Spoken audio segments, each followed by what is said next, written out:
승리의 노래를 부르며 사셨다라고 하는 겁니다. 그 뒤에는 그 어떠한 사단의 권세가 예수님을 다시 올가맨 적이 없습니다. 그러므로 우리의 죽음과 우리의 삶도 다시는 그 어떤 권세가 올가맬 수 없다라고 하는 겁니다. 이걸 믿는 게 당연하고 마땅하다라고 이야기를 바울이 해주고 있는 겁니다. 그러니까 이미 성도의 이름을 가진 자라고 한다면, 그리고 더불어서 정말 그 성도의 이름이 진짜 참이라고 한다면 그는 부활을 이미 가졌다고 믿어도 될 정도입니다. 천국에 이미 거하고 있다, 나는 반드시 천국 간다라고 당당히 믿고 이야기하셔도 되는 자입니다. 예수 그리스도께서 이미 부활하셨고 승천하셨고 하나님 보좌 우편에 계시니 성경은 분명히 증거하고 있는 이야기이기 때문이죠. 그런 내용의 말씀입니다. 세 번째, 하나님의 의는 죄에서 우리를 해방하여 거룩하게 해준다라고 하는 말씀을 바울이 설명을 해줍니다. 자, 그러므로 너희는 죄로 너희 죽을 몸에 왕노릇하지 못하게 하여서 몸의 사욕을 순종치 말고, 또한 너희 지체를 불의의 병기로 죄에게 드리지 말고, 오직 너희 자신을 죽은 자 가운데서 다시 산 자같이 하나님께 드리며 너희 지체를 의의 병기로 하나님께 드려라. 너희가 예수의 그리스도이심을 믿고 아멘으로 고백하였다라고 한다면, 즉 너희가 성도의 그 이름을 정확하게 참되게 가지고 있다라고 한다면 더 이상 죄의 종들은 하지 말라 할 필요도 없다. 어떤 위협이 있어도 그건 공갈했다 하는 겁니다. 율법을 못 지키면 천국 못 간다? 공갈입니다. 선하게 잘 살면 복 받는다? 이것도 공갈입니다. 오직 이미 예수 그리스도를 가진 성도라고 한다면 이미 천국을 가지고 있는 자입니다. 그 어떠한 거짓된 유혹에도 흔들릴 필요가 없습니다. 여기저기에서 아무리 내가 그리스도요, 내가 메시아라고 외쳐도 우리의 그리스도는 오직 한 분, 예수님밖에 없다라고 당당하게 고백할 수 있는, 고백되어지는 우리라고 한다면 역시 우리는 천국의 분명한 소망을 가지고 있는 자가 되어졌다라고 말씀을 하고 있는 겁니다. 그래서 더 이상 너희의 몸을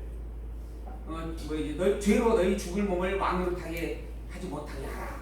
그리고 오직 우리가 해야 될 것은 죽은 자 가운데 다시 사신 자, 즉 예수 그리스도와 같이 하나님만을 바라보고 하나님만을 찬양하고 사는 것이다.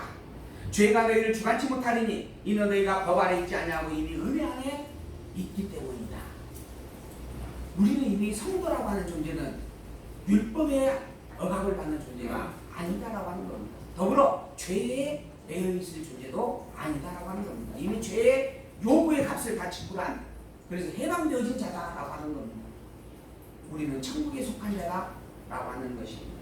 그래서 우리가 해야 할 일은 오직 하나님만 바라보고 하나님만 의지하고 그 주신 은혜를 찬양으로 받아가며 사는 일이다 라고 하는 것입니다. 그런즉 어찌하리요? 우리가 법 아래 있지 아니하고 은혜 아래 있으니 죄를 지으리요? 그럴 수 없습니다. 자, 이제 법 아래 있지 않고 은혜 아래 있으니까 어떻게 살아도 되지 않겠느냐? 또 그래요. 이게 이제 세속주의입니다. 세속주의. 복음주의예요. 철저히 우리는 복음만 있으면 된다. 더 이상 어떤 행위 귀하고 필요 없다. 이런 부분들입니다. 그럴 수 있겠느냐? 그럴 수도 없다. 라고 하는 겁니다. 너희 자신을 종에게 드려서 누구에게 순종하든지 그 순종함을 받는 자의 종이 되는 줄을 너희가 알지 못하느냐? 인간이라고 하는 존재는 원래 종의 존재입니다. 누군가의 명령이 있고 누군가의 명령이 있고 그 명령에 대해서 순종하는 것은 곧 나는 종이요라고 말하는 것과 같다 하는 이야기예요. 사람의 죄의 권세가 나에게 범죄에 대한 명령을 내리고 그 범죄에 순종하면, 즉 선악과를 따먹으라 해갖고 따먹으면 누구의 종이에요? 사단에 매이는 사단의 종입니다. 더불어 하나님의 명령에 내가 순종하면 누구의 종이에요? 하나님의 종입니다. 인간은 본래 이렇게 종의 삶을 살 수밖에 없도록 만들어졌어요. 만들어졌다라고 하는 말이 그런 뜻이에요. 창조주의에 의해서 우리가 만들어진 종속물이에요. 곧 종속자는, 피조된 존재는 피조한 창조주를 찬양하게 되어져 있어요. 그러니까는 누군가의 종이 되어져서 살 수밖에 없는 존재인데 원래 만들어지기는 하나님의 종으로 만들어졌다라고 만들어졌었다라고 하는 이야기입니다. 우리가 자유 그러면은 어떤 것으로 구속받지 않는 것, 내 마음대로 할 수 있는 것 이렇게 생각을 해요. 근데 성경이 말하는 자유란 하나님의 종으로 있는 것이 자유예요. 그리고 하나님의 종이 아닌 사단의 종으로 사는 걸 종이다 이렇게 표현합니다. 사단의 노예로 사는 걸 종이다 이렇게 표현하는 거예요. 자유와 종의 개념이 그렇게 구별되거든요. 인간은 어떤 존재든 이 종의 삶을 살고 있는 존재입니다. 아니야, 나는 사단 필요 없고 하나님도 필요 없고 나는 내 힘을 믿어, 내 주먹을 믿어, 나는 나를 믿고 살아. 그러면 자유자인가? 나를 믿고 산다라고 하는 것은 내가 기준자예요. 그렇죠? 내가 기준자예요. 이 내가 기준자라고 하는 것은 이게 인본주의인데, 내가 기준자라고 하는 것은 어떤 말인가? 나는 선악과를 따먹고 선악을 알고 있습니다 이런 이야기예요. 이해되시죠? 곧 나는 사단의 종으로서 선악과를 따먹고 내가 기준자라고 말하고 있는 죄인입니다 이런 이야기예요. 곧 나는 사단의 종입니다. 나는 내 주먹을 믿고 산다 이 말은 바꿔 말하면 나는 사단의 종입니다. 이 말과 똑같은 말이라는 이야기예요. 타락된 죄의 본성을 드러내고 있는 겁니다. 내가 기준이라고요. 나는 사단 안 믿어 할지언정 이미 이 말 자체가 사단의 종으로 있다라는 증거의 말이다라고 하는 거예요. 범인이 잡혔어요. 가가지고 열심히 조사를 하고 증거를 들이밀어요. 근데 그 범인은 거부를 합니다. 난 그런 적이 없다. 왜 그럴까요? 왜 그래요? 증거를 들은 이유도 없다 그래요. 그만큼 벌을 덜 받기 위해서 그러는 거예요. 근데 그게 판사는 그 사람의 말만 듣고 판결을 하지 않습니다. 그 사람의 말과 더불어서 또한 현재 너에게 있는 모든 사건들에 대한 정황들, 증거들을 가지고 판단을 해요. 그리고 판결을 내립니다. 당신이 안 했다라고 아무리 우겨도 이건 당신이 한 게 틀림없네. 그러니 당신은 몇 년 살아. 이렇게 이야기하는 거예요. 나는 하나도 안 믿어. 아무리 말을 해도 내가 기준자야 라고 하는 말 자체가 내가 죄인이다 라는 말을 갖고 한다는 거예요. 그래서 하나님이 보시기에 그래 네가 지금 사람 안 믿는다고 하는데 그게 곧 네가 사단의 종으로 하고 있는 일이야 라고 판단을 하신다는 이야기입니다. 비유가 적절했는지 모르겠지만 인간은 그렇게 어떤 존재에게도 매여 살 수밖에 없도록 만들어진 피조물입니다.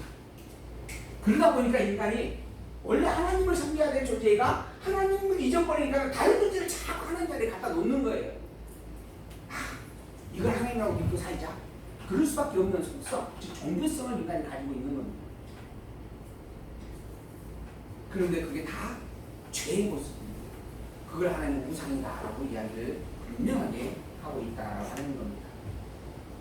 그러니 결국은 인간은 누구에게든지 다 종로 탐에 살 수밖에 없는 존재들이다. 17절. 그러니 하나님께 감사하리로다. 너희가 본래 죄의 종이더니 그러잖아요.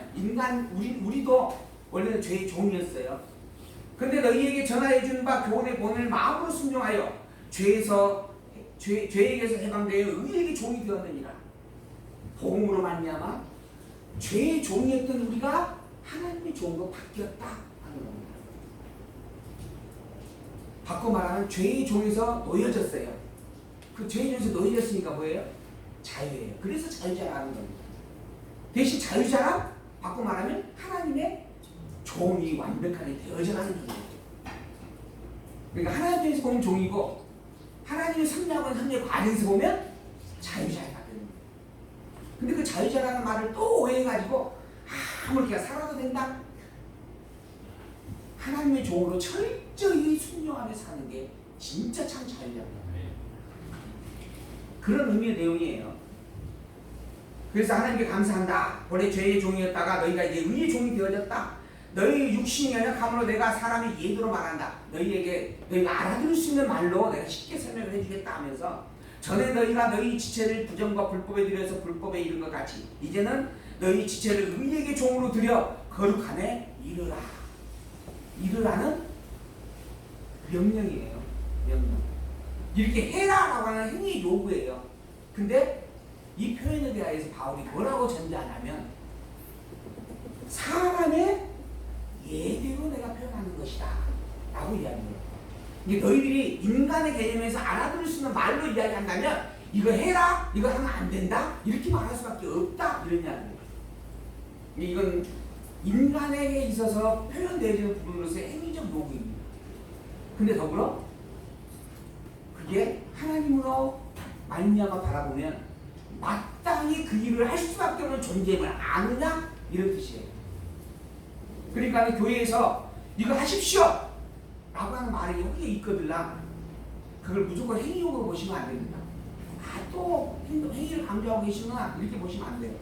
그 말의 본질이 진정으로 나의 어떤 행위를 끌어내기 위한 부분으로서 하는 말인지 아니면 당신이 성도인데 왜 성도인지를 모르느냐 라고 하는 의미의 말인지 분별을 해야 됩니다. 야, 무조건 이거 해라 이거 하지 마라. 일반 많은 교회 목사님들이 그렇게 이야기를 하죠. 설교하시면서 그게 다 틀린 이야기는 아니에요. 문제는 그게 틀릴 수도 있는 이야기라고 하는 겁니다. 어떻게 하면 틀릴 수 있는가? 하나님이 주인이신데 너 왜 그걸 모르냐? 라는 의미로 하시는 말이면 맞는 것이고 하나님이 주인이라고 하는 것을 떼버리고 왜 당신 행위가 그 모양이야? 이렇게 말하는 것은 틀린 이야기다라고 하는 거예요. 당신이 성도인데 성도로서 아름다운 모습을 왜 간직하지 못하고 사시니까 성도란 이런 삶을 사는 자입니다 라는 의미로 표현되어지는 가르침이면 우리가 말씀을 따라 권면으로 삼을 수 있습니다. 그러나 그러지 아니하고 단순히 누군가의 유익을 위하여서 구하는 행적 구분이 있다고 한다면 철저히 우리가 구분하고 배격해야 될 일들이다 라고 구별을 짓기를 소망을 합니다. 그래서 너희가 죄의 종이 되었을 때에는 악에 의하여서 자유한 자였다. 그러니까는 죄의 종으로 있을 때는 하나님께서 자유한 자. 그러나 이제는 죄에서 벗어나 하나님에게 있는 자이므로 죄에서는 자유한 자다. 이런 부분으로 다시 한번 설명을 해주는 부분이고요. 너희가 그때 무슨 열매를 얻었느냐? 이제는 너희가 그 일을 부끄러워하나니 이는 그 마지막이 사망이니라. 그때에는 너희가 무슨 일을 했었느냐? 그리고 그 결과를 보아라. 그 결과는 오직 사망밖에 없었지 않았느냐? 그러나 이제는 너희가 죄에게서 해방되고 하나님께 종이 되어 거룩함에 이르는 열매를 얻었으니 이 마지막은 영생이라. 그래서 성도가 아닌 자가 전혀 다릅니다. 똑같은 눈, 코, 입을 가지고 저도 남들 잘생긴 얼굴인데요. 저보다 훨씬 더 잘생긴 분들이 더러 있더라고요 보니까. 근데 그런 분들과 제가 함께 어우러져 있을지라도 인간은 반드시 둘로 나눠져 있습니다. 하나는 죄의 종으로 사는 인간이 있고 하나는 의의 종으로 사는 인간입니다. 성도란 의의 종으로 사는 인간입니다. 비록 그 육체로 말미암아 죄를 범할 수밖에 없고 실수하고 넘을 수밖에 없을지라도 그게 지상교회이기 때문에 어쩔 수 없는 일입니다. 그러나 그러한 교회의 본질은 지상교회든 천상교회는 본래가 그 본질은 교회입니다. 즉 성도라고 하는 거예요. 하나님의 거룩한 백성입니다. 그 본질을 다시 한번 분명히 되새기며 사는 자, 이게 성도된 자의 대단한 모습이고 합당한 모습이다 라고 바울은 분명하게 이야기를 하고 있는 것입니다.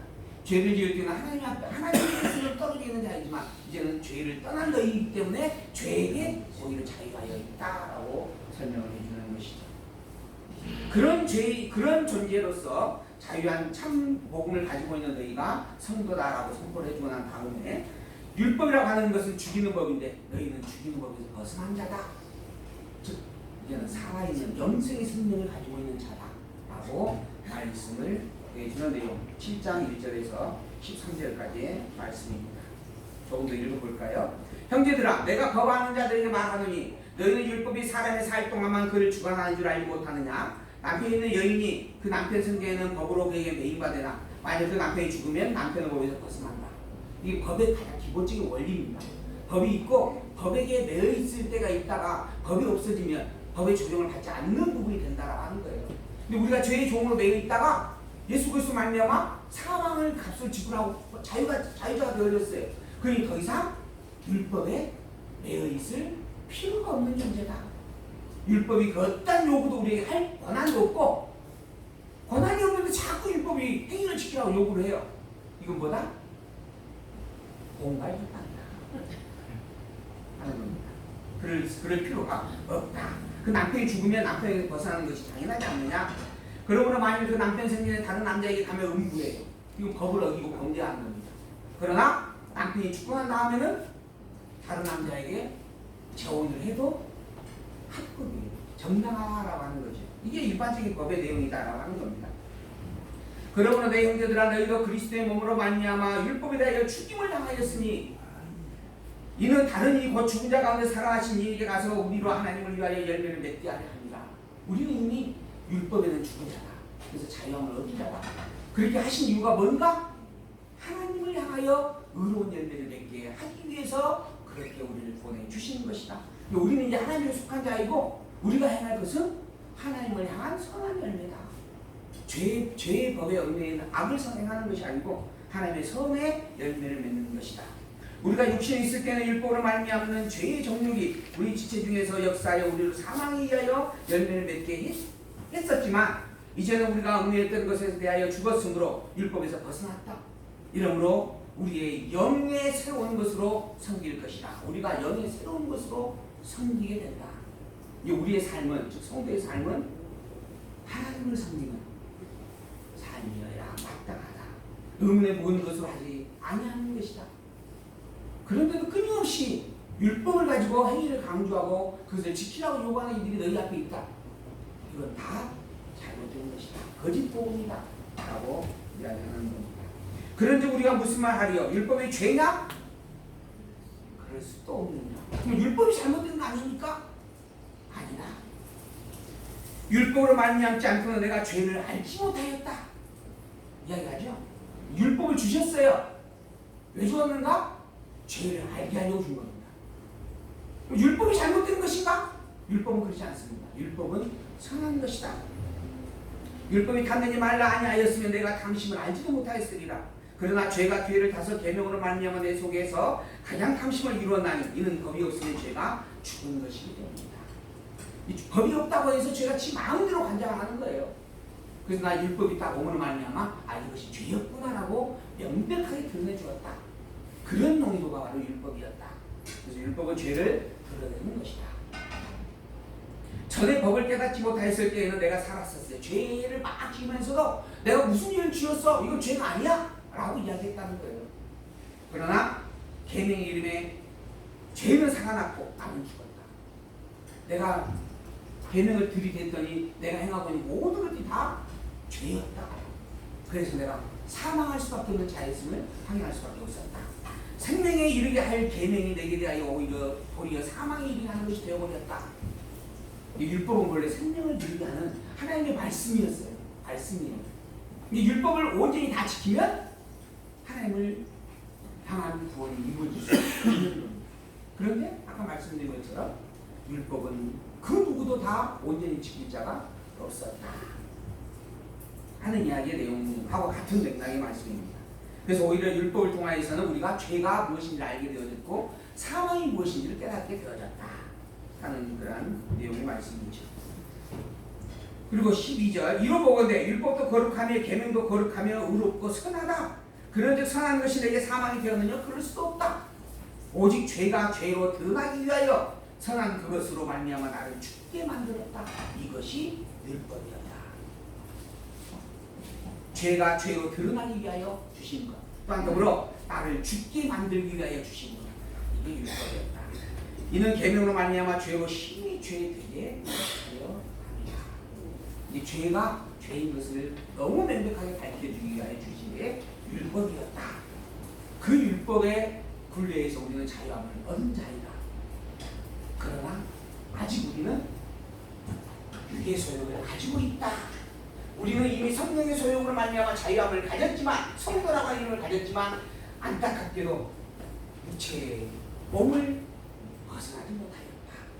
이걸 가리켜 우리는 지상교회 또는 중생이다 이야기한다. 중생. 이 지상에 머물러 있는 교회는 하나님의 속사람과 타락의 유의 정욕이 끊임없이 이렇게 다투고 싸우는 그런 전쟁의 삶을 살 수밖에 없는 존재입니다. 그래서 바울이 고백하는 거예요. 내 영은 늘 하나님을 사모하지만 나의 이 유의 소욕이 나를 끊임없이 죄로 이끌어가는구나. 그래서 정말 죄인 중에 괴수다. 그런데 그럼에도 불구하고 나의 달려갈 길을 다 달려가고 나의 굳건한 믿음을 지켰으니 하나님으로부터 칭찬을 받고 상급을 받겠다라고 하는 고백을 하는 겁니다. 이게 성도예요. 이 성도의 삶은 죄 지으면 안 된다? 죄 지으면 안 됩니다. 그러나 죄가 지어지게 되어 있더라. 죄 지으며 살 수밖에 없는 연약한 몸을 내가 아직도 가지고 있더라 하는 겁니다. 그래서 죄를 지어요. 그러나 그럴지라도 성도의 본분이 육의 소욕이 있는 게 아니고 속사람 성령의 소욕이 있으니 너는 육의 소욕을 최대한 자꾸 경계하여서 분별하고 멀리하라. 그리고 하나님의 선한 열매를 맺기 위하여 항상 예수님을 살아라. 이게 교회가 할 일이다. 특히 어떤 교회? 지상에 머물러 있는 지상 교회가 행할 일이다. 천상의 교회는 이미 그 초월한 상태입니다. 그래서 그곳에서는 오직 평안과 영광 기쁨만 찬양으로 노래가 됩니다. 그러나 우리는 아직 지상의 교회입니다. 그래서 이렇게 모여서 자꾸 말씀으로 우리를 되짚어 보고 우리를 돌아보고 살펴가려고 하는 것이죠. 이런 하나님의 속사람을 가지고 있는 게 성도입니다. 여기 계신 우리 모두는 성도의 이름을 가졌습니다. 이 성도라고 하는 이름은 하나님께서 창세된 영문에서부터 뜻을 세우셨고 작정과 예정을 하셨으며 그 정하신 뜻 따라 역사 성리 속에서 드러내주는 일입니다. 이 모든 것들이 한순간에 짧은 일로 시작된 게 아니라 이 세상의 역사보다도 더 영원한, 더 크고도 넓은 하나님의 계획 속에서 시작되어진 일이었다라고 하는 겁니다. 그 계획으로 여러분이 교회가 된 거고 성도라는 이름을 가지게 된 겁니다. 더불어 이 일을 내게 확증짓게 하시려고 하나님 당신께서 당신의 독생자인 하나밖에 없는 아들을 인간의 몸을 입혀 이 땅에 보내셨습니다. 그리고 인간으로서 끌려가게 하였고 십자가에 매달려 피 흘리게 하셨습니다. 그 계속으로 말미암아 우리가 성도 이름을 가졌고 교회가 지망을 받게 되는 겁니다. 이 희망교회가 비록 적을지라도 참으로 존귀한 자입니다. 여기 계신 여러분들이 비록 외모적으로는 저보다 조금 못생겼을지라도 여러분은 참으로 귀한 분들입니다. 이 귀함을 잊지 말고 우리의 이 어리석은 죄의 속성이 아무리 우리 유혹해도 그래서 힘이 없어 때로 넘어질지라도 할 수만 있거든요. 다시 일어나서 나의 바라볼 때 하나님을 바라보고 그리스도를 바라보면서 한 걸음 한 걸음 더 나아가지는 그런 우리가 되기를 소망합니다. 그러한 삶이 우리 모두에게 함께하기를 간절히 바라면서 오늘 말씀을 마치겠습니다.